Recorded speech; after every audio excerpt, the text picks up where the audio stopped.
Hi, this is Jason from bloomsimports.com, and today I'm going to show you how to take one of the products that we sell, a ribeye roast, and cut it into steaks. So this is a very versatile cut.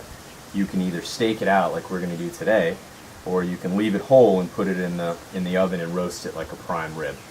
So we're ready to cut this. So we started here a little bit. Let's go ahead and finish this cut. Alright, move on to the next one. Now if you wanted to, you could go through and cut off some of the fat that these have on them. I like the fat on my steaks on the outside because when that hits the grill and you're searing it, that fat is going to crisp up and it's going to give you some nice crispy pieces. So as you can see, we're cutting about 1.5 inch thick steaks here. And it is pretty important to have a sharp knife.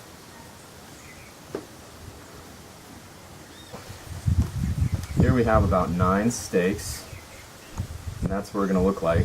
We got a nice thick ribeye here, and I'm going to go ahead and put them on this cutting board so we can season them up. After we season them, we're going to let them sit. We're going to let them sit for a little while before we put them on the grill. So here we have some kosher salt, some crushed black pepper, and some thyme.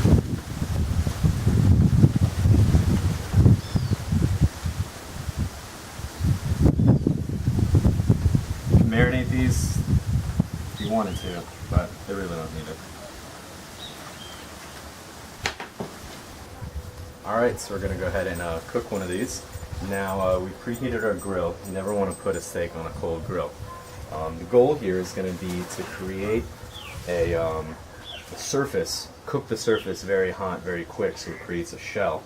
That way when the meat inside is cooking, the juices won't leave the steak.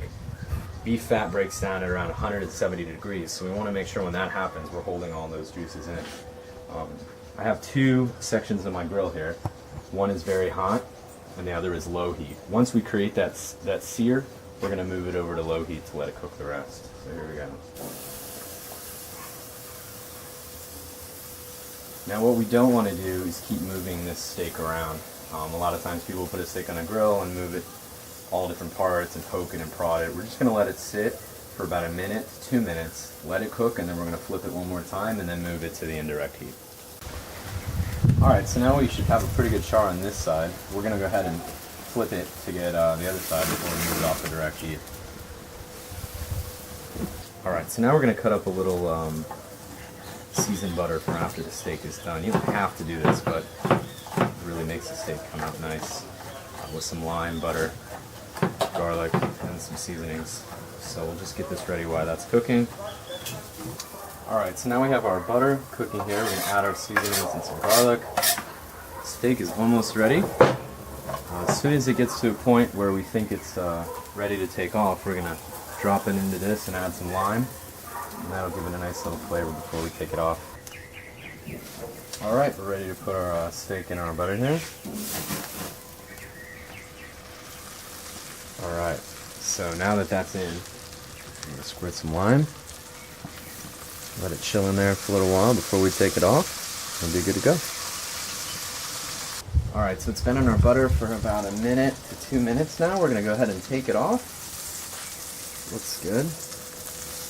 Put it here. We're going to turn this off.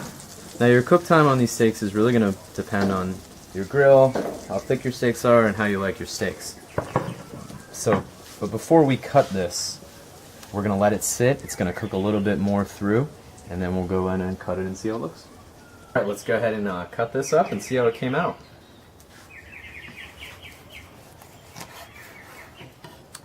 Perfect. Well, so that's how to take a pretty affordable cut of ribeye and make your own steaks. If, of course, you don't want to cut your own steaks, we sell a lot of already portion controlled items that are already cut for you, just ready to go on the grill. You can see this along with a lot of other items on our website, www.bloomsimports.com.